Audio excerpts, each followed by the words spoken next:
fi naannoo sanitti erguudhanii Oromoota naannoo sana jiraatan Oromoota raayyaa akka dubbisan gochuun namoonni kun nuti Oromoodha jechuun isaanii waan biraa uumee jira, rakkoo biraa uumee jira. Oromooni nurra tarkaanfatee nuti shawaa deebisanna jennee otoo yaadnu walloos nu deebisaa, raayyas nu deebisaa jechaa jira. Kanaafiyyuu Oromiyaanis kileemii jalqabdeerti. Oromoonis naannoo sanitti kileemii jalqabeera kan keenyaa jedhanii jiru. Akka nutti fakkaatutti isaan kan Oromiyaan kan dhaqee kanaaf otoo hin ta'in kileemiidha otoo hin ta'in inni guddaan kan dhaqee Oromoo achi jiru suni hacuucamee jira. Hacuuccaa jalaa baasuu qabna jedhanii Oromoo hamma tokko loltuu Oromoo kanaaf akka kaasuu fi hamma tokko Oromoo irraa deeggarsa argachuudhaaf malee dhuguma raayyaa Oromoo jalatti deebisuudhaaf yookiin uummanni raayyaa akka Oromootti deebi'u akka of danda'uuf hin fakkaatu. Hundaafiyyuu yoo suni ta'e yaada gaariidha. Nuti deebi'uu otoo hin ta'in adda ta'ee afaan ofiitiin barachuu ni danda'a. Afaan ofiitiin akka baratan gargaaruun barbaachisaadha. Kana duras warra raayyaa wajjiniin haasaa garaagaraa godhaa turre. Yeroo garaagaraatti qorannoon geggeesse keessa anumti mataa kooti ogbarruu Oromoo keessatti gahee raayyaa kaasan ture. Keessattuu Jamaal Aldiin namni jedhamu kitaaba 50 ol barreessanii duri Haasee Yohaannis wajjin wal waraanaa kan turani.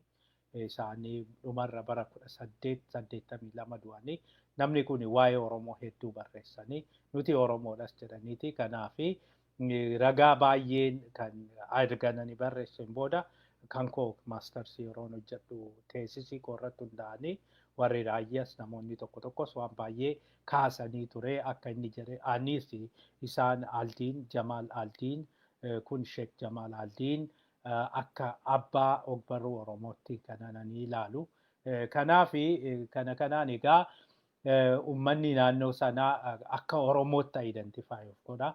Of course hiriyyaan koo Obaa Shikaagee yookiin Dr. Lokoo kan jedhamtu Boorana Gadaa irratti kan hojjette qorannoo ishii ammaa kan hojjette uummata raayyaa irratti raayyaa fi Oromoon walitti dhufamu walitti dhufu etnograafii hojjette. Egaa duubni isaanii raayituudhaa dhufanii akka ishiin qorattetti Baale keessa raayituudhaa dhufanii kanaaf raayyeeyyuu jedhamanii isa immoo jiiloolojii isaanii abbaa kee naa lakkaa'e abbaa abaabilee kee akaakilee abaabilee kee jettee abbaa isaanii durii lakkooftee isaanitti otoo himini Baaleessi deemtee naa lakkaa'e jetteeni isaan gaafa lakkaa'aniif fiddee walitti kompeer gootee walitti qabdee bakka tokko abbaa tokko irraa dhufan jarri kuni lammaffaa akkamitti dhufaniis jidduudhaan warri hafeeffaa jira jettee firoottan isaanii karrayyuu fa'aa keessatti argattee ture. Egaa kuni kan argisiisu jarri kuni Oromoodha. Garuu Oromiyaatti deebi'uu hin jennu deebi'uus hin danda'ani. Achitti garuu mirgi isaanii eegamee fi afaan isaaniitiin barachuu ni danda'u akka uummata tokkotti yaadamanii jechuudha. Egaa kana wajjiniin kan jiru waraanni gama biraatiin wal qoodee jira. Waraanni siyaasa qofa otoo hin ta'in waraanichis iddoo garaagaraatti walitti dhukaasaa jira. Tigraay keessattis iddoo baay'eetti waraanni wal qoodee walitti dhukaasaa wal ajjeesaa jira jedhama. Tigraay keessatti sababiin isaan walitti bu'aa jiranii fi warra Oromoo fi sabaaf sablammii kana kophaatti qoodanii galaa jedhanii fuuldura ergu. Isaan immoo galanii hin rukutamu. Sanaafi maaliif galaa nuun jettu isinii milishaa Amaaraa kanaafi loltuun Amaaraa kun duubatti hafee warra kaan gara ibiddaatti gara fanjiitti erganii keessattuu namoonni baay'een fanjiidhaan dhumaa jiru jedhanii taankii konkolaataan oraaliin kun waan garaagaraa kun hedduun amma miidhamaa kan jiranii fanjii awwaalamee jira. Fanjiidhaan dhumaa jiru jedhu fanjii kana akka qulqulleessaniif jecha Somaaliyaadhaa fidee naannoo Somaalee kanatti leenjiin kennamaa jira. Warra farra fanjii jedhaman kana isaan Somaalee keessatti Jijjigaatti leenjiin kennamaafii jira. Isaan dafanii haga Tigraay deemanitti kanaan miidhaan irra ga'ee jedhanii. Egaa haala kanaanii achittis hedduun wal rukutee jira jedhama. Lammaffaa har'aa Jijjigaatti wal rukutanii namni 11 du'ee jira. Isaan kuni kan wal rukutanii fi waraanatti deemtu jennaani nuti waraanatti hin deemnu maaliif waraanatti deemna waraanni nun ilaallatu jedhanii waan walitti warqutaniif jedhama. Haala kanaan namoonni miidhamanii jiru. Kana malees Meejor Jeneraal Nagaasii Tikkuyyee badee jira. Meejor Jeneraal Nagaasii Tikkuyyee itti gaafatamaa nageenya eegsisuu naannoo Abiyyeeti. Abiyyee jechuun Suudaanii Kibbaa fi Suudaanii Bahaa, Suudaanii Kibbaa fi Suudaanii Kaabaa jidduu kan jirtu keessattuu qabeenya boba'aatiin baay'ee kan beekamteedha. Kanaaf achitti waraanni jiru suni kan hoogganaa ture ittaanaa hoogganaadha jedhamee jira. Inni na dhukkube jechuudhaani gara Suudaanii Kaartuumitti deemuudhaani achumaan badee jira jedhama. Sababni isaa Suudaanii keessas Somaaliyaa keessas namoota baay'ee keessattuu dhalattoota Tigraay kan ta'anii meeshaa irraa hiikanii gara Finfinnee waan deebisaa jiranii fi anas meeshaan irraa hiikanii na qabanii gara Finfinneetti na deebisuuf jechuun sodaatee garasiin badee gara Kaartuumitti galee tariiga yookiin rifiijii yookiin gara biraatitti deemuudhaaf waan karoorfatee fakkaata. Haala kanaan egaa jeneraala guddaa tokko jeneraala dhimma nageenyaa yookiin nageenya eegsisaa jedhamu tokko kan hoogganu biyyattiin dhabdee jirti jechuudha. Haala kanaan egaa wanti Abiyyii fi Abbuttii jidduu jiru haga ammaa kana fakkaata. Haga ammaa Maqaleen hin qabamne. Maqaleen egaa qabamtii hin qabamtuun waan hundumti keenyayyuu beeknu laalluudha. Isaatti aanee gara oduu lammaffaatti deemna. Oduun keenya lammaffaa oolmaa Oromiyaati. Oolmaan Oromiyaa har'a oduun addaa hin jiru. Oromiyaa keessaa oduun har'a arganne waanuma barattuun tokko barattuu Badhaanee Tooyii Olumaa jedhamtu naannoo Hincinniitti rukutamtee milishaa gandaatiin rukutamtee hospitaala Ambootti yaalamaa akka jirtudha kan nageenye. Maaliifi sababa maaliitiin akka barattuun kun rukutamte hin nageenye. Hunduma caalaa barattuun kun barattuu kutaa 10ti. Barattuu sabboontuudha. Egaa kanumarraa ka'uudhaanii ijoollee sabboontota ijoollee shakkanii akkuma jenne shakkanii hunduma isaanii akka qabaniidha yookiin akka yoo shakkitan rukutaa jedhamanidha. Kanumarraa kan ka'e aangoon addaa waan kennameefi kan akkas gochaa jiranii jedhama. Sanaan ala egaa har'a Oromiyaan walumaa galatti nagaan waan olti fakkaatti. Rakkoo biraa gabaasni nu ga'e hin jiru. Gabaasa jechuun marii aartistootaa fa'aatu nu ga'e. Inni sun akkasuma barbaachisaa miti. Haasawuunis garuu aartistoonni kabaja keessan eeguutu isin irraa barbaachisaa. Aartistii jechuun kan uummataati. Uummatatti waan hunda isinii godha. Kana duras uummatatu waan hunda isinii godha. Mootummaan hin darba, mootummaan hin dhufa. Mootummaan waan tokko waan isinii godhu hin qabu. Mootummaan fakkeenyaaf warri wayyaanii jala fiiganii wayyaaniin deemteerti. Har'a wayyaaniin homaan gooneef uummata kanatu deebi'ee isaan utube malee. Har'as warri bilchiginnaa jala deemtanii homaa isin hin godhan. Uummata keessan abdachuutu isinii caala. Uummata keessanitu waan guddaa isinii godha. Keessattuu yoo aartistiin keenya Tsaggaayee Daandanaa Saayyoon si jaalannaa si gorsina. Kana dura si gargaarreera.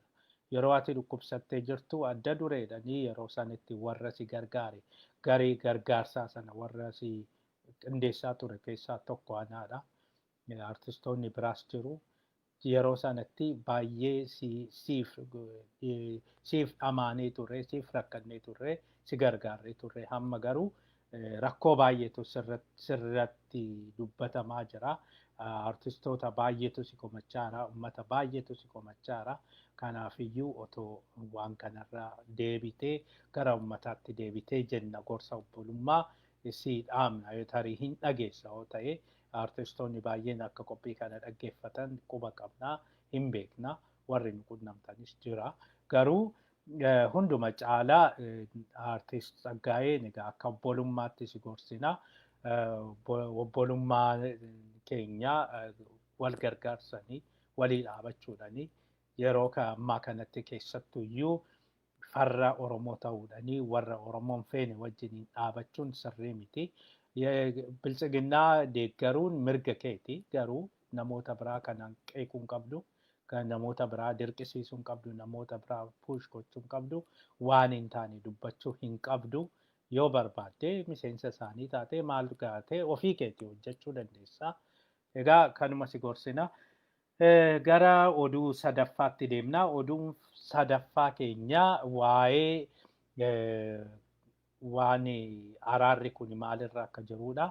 Araarri kunii fi walitti dhufeenyi mootummaan Abiyyii fi mootummaan gamtaa Awurooppaa fi Ingilizii irratti kan nuti xiyyeeffannu. Egaa har'a paarlaamaan Ingilizii marii tokko geggeesseera. Marii isaan geggeessan kana mee isin haa dhageessisnu achiin booda maal akka jedhanii isinitti himna. Mariin mootummaan paarlaamaan Ingilizii geggeesse kana. Ethiopians say that they will, quote, show no mercy to Mekele with 500,000 in imminent danger. Dhaga'ama. What will we do to fulfill our duties under the Genocide Convention to prevent, to protect and to punish? And what urgent steps are we taking through the United Kingdom envoy for the Horn and Red Sea with our allies in the Gulf, through the African Union and the United Nations to avert yet more deaths, more carnage, more instability and more refugees? Thanking the Noble Baroness, the Minister Lady Sugg, for that reply. I know that she'll have seen the reports that I sent her about the threatened impending assault on the Tigrayan capital of Mekele and attacks on refugee camps, both war crimes, and the horrific violence against women and children, which one report suggests may be on the edge of genocide. Given that the Ethiopians say that they will, quote, show no mercy to Mekele with 500,000 in imminent danger, what will we do to fulfill our duties under the Genocide Convention to prevent, to protect and to punish? And what urgent steps are we taking through the United Kingdom envoy for the Horn and Red Sea with our allies in the Gulf, through the African Union and the United Nations to avert yet more deaths, more carnage, more instability and more refugees? Egaa kuni paarlaamaa Ingilizii irratti kan ka'edha kuni akkuma dhageessanii duraan dursee waraana hamaan akka gaggeeffamaa jirudha. Waraanni hamaan akka gaggeeffamaa jiru erga himeen booda namoonni baay'een dhumaa akka jiran, namoonni baay'een akka gudeedamaa, dubartoonni gudeedamaa akka jiran hunda kana erga kaa'een booda maal jedhaa Maqaleeni akka Abiyyi jedhee fi akka Koloneelii Dejeneen jedhe sanitti no mercy yookiin dhiifama tokko isiniin goonu yookiin wayyaanee of keessaa baasaa yookiin hunda keessan isin fixnaa jedhan sana ergaan darbe mootummaa Itoophiyaa irraa kan addunyaa kakaasee kana yoo godhanii jedhanii jedhe yoo akkuma jedhaniiyyuu dhiifama tokko isiniin goonu hunda keessan walitti qabne isin fixnaa.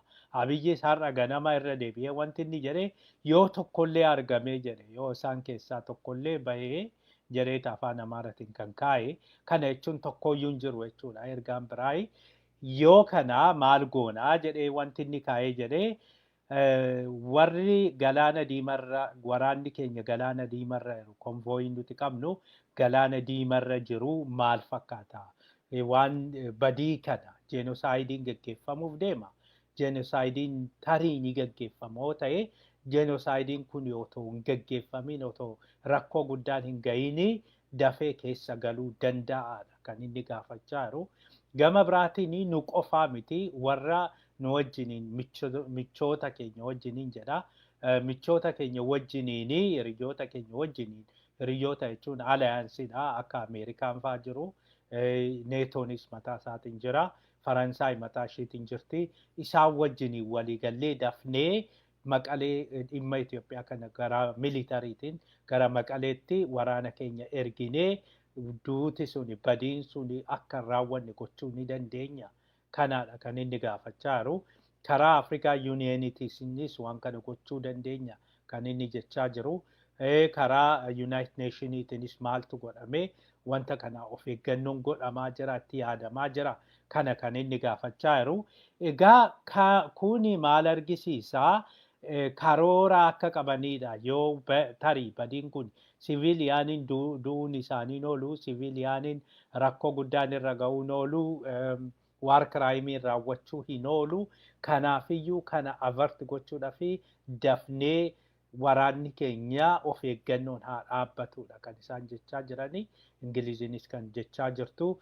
Dubbiin kun haqee gara akka Liibiyaa ta'uun isaa hin ooluu jedhu namoonni tokko tokko warri dhimma kana keessa beekanii. Liibiyaas akkasitti kan jalqabe biyyoota baay'eetti akkasitti yoo yaadattu ta'ee Yugoslaaviyaas sarbii duraanii yeroo Boosniyaa wajjin waraana geggeeffame sana keessatti akkasitti kan keessa galanii booddeerraayyuu Milosevic kan qabame. Slobodan Milosevic yeroo sana kan inni qabame waan dhumarra international community'n ergeeti waraanni ergamuu qaba dirqama jedhaniiti. Liibiyaa keessattis Gaddaafiin kan du'e dura lakkii jedhaniini sinin galchuu dhimma koo keessaa kuni dhimma dhuunfatii warra hashishii fudhatee warra korraaptediidha warra maalidha hantuuta waan akkasii kanatu yaa'ee natti dutaa jira malee namaa miti warra legitimacy qabu miti jedhee booddeerraa ummata sana garmalee waan miidheef garmalee waan rukuteef achiin booda Faransaay fi Ingiliziin wal ta'anii achiin booda waraana sana irratti rabsanii booddeerra waraanni sun iyyuu akka hin taane ta'e. Kanaafi amma deebi'anii waan kana European Unioniin yeroo lammaffaadhaaf dirree Afrikaa irratti yaadaa jiru.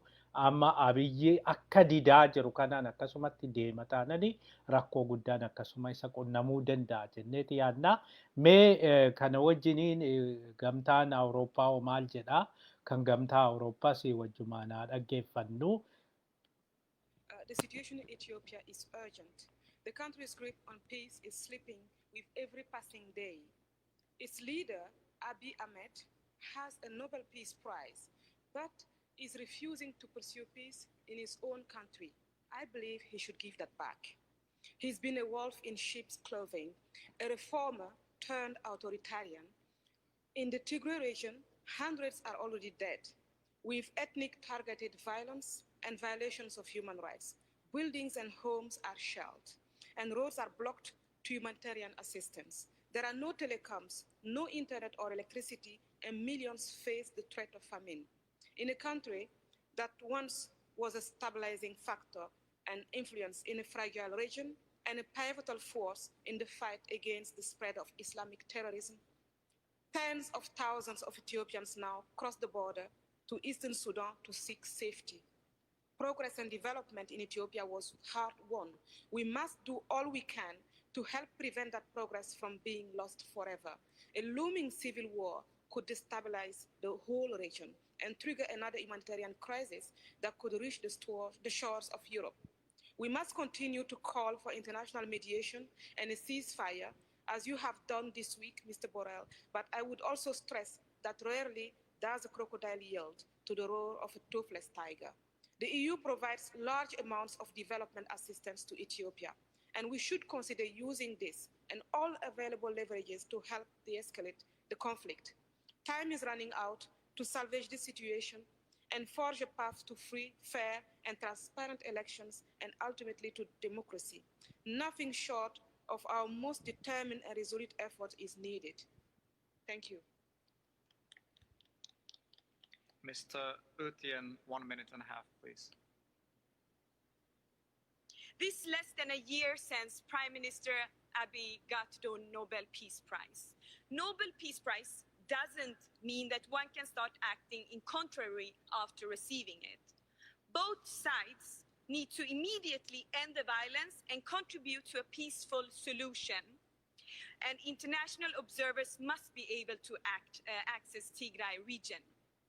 It is a war crime to target civilians. Only solution forward is dialogue, including all the relevant actors. It is imperative that the country returns to the path towards a democratic and prosperous future, and the respect of human rights and are upheld and included the rule of law is the key. Thank you. Hayyee egaa kana kan isaan jechaa jiranii. Thank you, Chair. Prime Minister Abiy Ahmed, if you're watching this, if your people are watching this, Kuni Abiyyiif jechaadha. Abiyyi ilaali jechaa jira. Kunoo ilaali. Dhageessaa jechaanii jira. Itoophiyaan akka Yugoslaaviyaa ta'uu hin qabdu. Biyya keetti yaadi. Abiyyi waan baay'ee hojjetteerta. Dimokiraasii fiduuf yaalteerta. Wanti suni garuu amma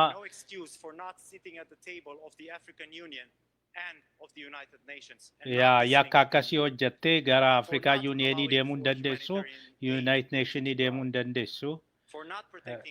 Uummata eegaa hin jirtu. ID keetiin ilaalamtee ajjeefamuu hin qabdu. There is a point in a war where it is easier for people to revenge than to listen. Waraana keessatti namoonni haaloo walitti ba'uu danda'u. Yeroo baay'ee haaloos walitti ba'u. Abiyyi waan kana keessaa bahi. Waan kuni waan baay'ee jibbisiisadha jechaa jiru. Egaa akkuma dhageessan kana wanti isaan kaasaa jiranii baay'een isaanii Abiyyi tokko ishiin jalqabarra kaaste suni Abiyyi Nobel Prize fudhate haa deebisu. Nobel Prize fudhate suni gocha isaa wajjiniin tasuma hin deemu. Ishiin baay'ee waan baay'ee dubbatte Abiyyi jechuuni jedha. Abiyyi jechuuni jaldeessa gogaa hoolaa uffateedha. Akkasitti jaldeessa yookiin yeeyyii gogaa hoolaa uffatee dhufeedha. Kanaafiyyuu riiformarii fakkaatee, nama gaarii fakkaatee, nama cimaa fakkaatee afaan tolee hunda keenyayyuu nu gowwoomse. Booddarra hunduma keenyayyuu nu gowwoomsee kunoo badii hin eegamne, badii guddaa fide. Kanaafiyyuu Abiyyi Nobel Prize'n kuni dogoggoraan kennamee fi gadi haa dhiisu jedha. Ishiin lammaffaa irratti isin dhageessisnee gara tokkoon hidhamtoonni akka gadhiifaman gaafatteerti. Lammaffaa Abiyyi waan gaarii hojjechaa hin jiru. Abiyyi egaa European Unioniin gargaarsa guddaadha kan inni kennaafii jiru. Gargaarsa guddaa kana fayyadamee yookiin irraa qabee achiin booda Abiyyi lakkii jechuu qaba. Waraanni kun immediately ammuma dhaabachuu qaba. Mariin geggeeffamuu qaba. Mariin otoo hin geggeeffamin wanta kanatti hin deemu taananii badii guddaan uumamuu danda'a. Siviil waariinis ka'uu danda'a.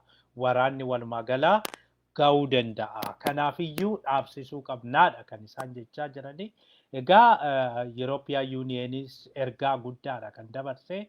Kanaafi Abiyyi kana dhaga'ee garaa hiiree warri jedhan jiru har'a. Amma tarii maqalee qabachuudhaaf iyyuu xinnoo gaabbuu danda'a yookiin hin muddamu waan sanatti waraanni hamaan waan geggeeffamuu fi yoo maqalee rukutee jedhee namoonni siviiliyaaniin muraasallee haa ta'u kuni gurra namaa keessa waan jiruuf warri Awurooppaa warri United Nationii Afrikaa hundumtuyyuu lakkii jedhanii waan jiraniif kana didee deemee jennaan badii guddaa ofitti fiduu danda'a. Abiyyi kanaafiyyuu dhaabatee of ilaaluu danda'a kan jedhudha kan isaan kaasaa jiranii. Egaa wanti har'aa qabnu isuma kana oduun keenya har'aa kanuma waan nu dhaggeeffataniif galatoomaa. Yeroo hundumaayyuu filannoon keessan simbirtuu miidiyaa ta'uu kitaaba barbaaddanii fi buna barbaaddan akaayii barbaaddaniif immoo kunooti